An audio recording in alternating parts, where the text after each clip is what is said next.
The earliest known depiction of the Pleiades is likely a northern German Bronze Age artifact known as the Nebra sky disk, dated to approximately 1600 BC. Today, the Pleiades are officially considered part of the constellation of Taurus the Bull. Most people view the Pleiades as located on the shoulder of the bull, some on the neck and some others on the back. Jews and Arabians place the Pleiades as the rump of Aries, the ram, which is the constellation to the east of them. The Hindus place them on the head of the bull. The rest of the ancient world seems to view the Pleiades as a separate constellation.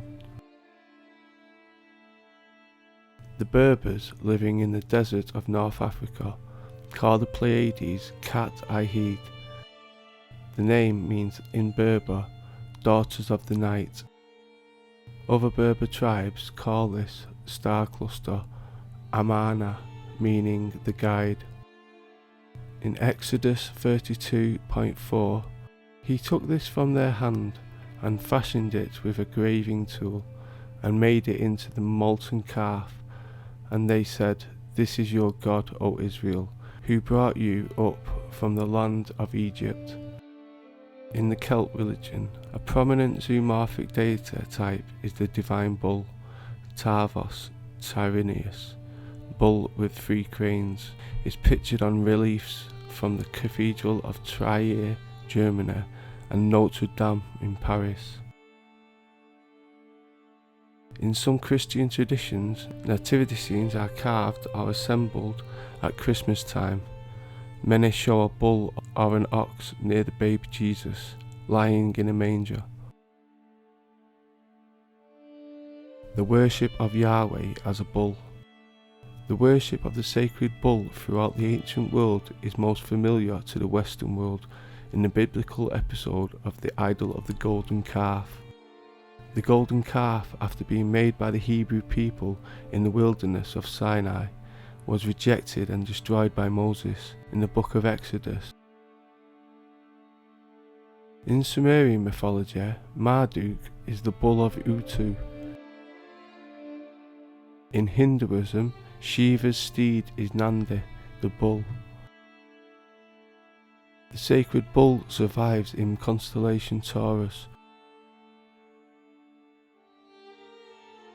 To the Anunnaki cultures, the bull was usually seen as being tamed or subdued or even sacrificed. In Mesopotamia, the Sumerian epic of Gilgamesh depicts the killing of the bull of heaven. In Crete, bulls were a central theme in Minoan civilization, with bull heads and bull horns used as symbols in Gnosis Palace. Minoan frescoes depict bull leaping, in which participants of both sexes vaulted over the bulls by grasping their horns. In Cyprus, bull masks made from real skulls were worn in rites. Bull mask terracotta figurines and Neolithic bull horn stone altars have been found in Cyprus. The Cainites, and later Carthaginians, statues to which sacrifices were burnt, either as a deity or type of sacrifice. Moloch was referred to as a horned man and likened to Cronus by the Romans.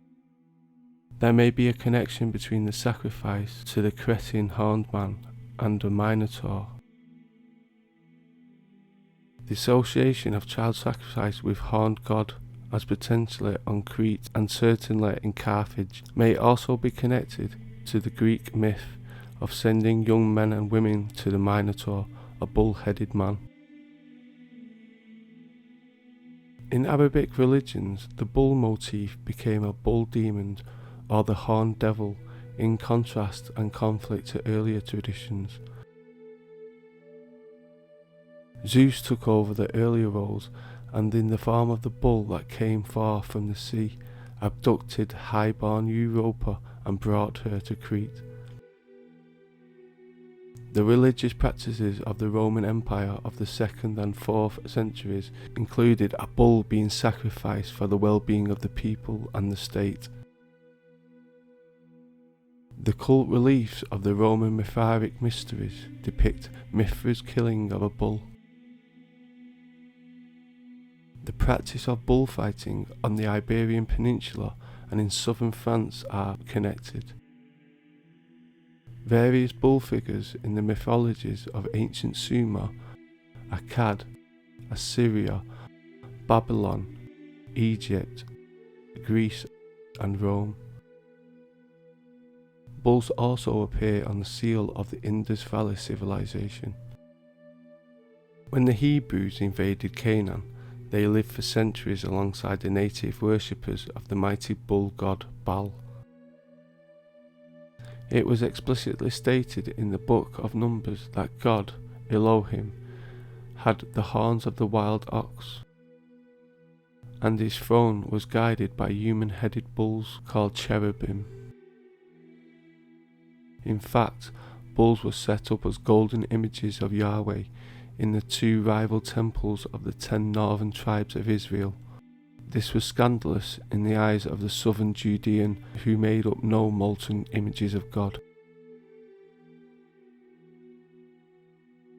No greater zealot for Yahweh's integrity can be found in the Old Testament than the prophet Amos, and yet all the evidence shows that Amos tolerated the worship of his God in the form of a golden bull.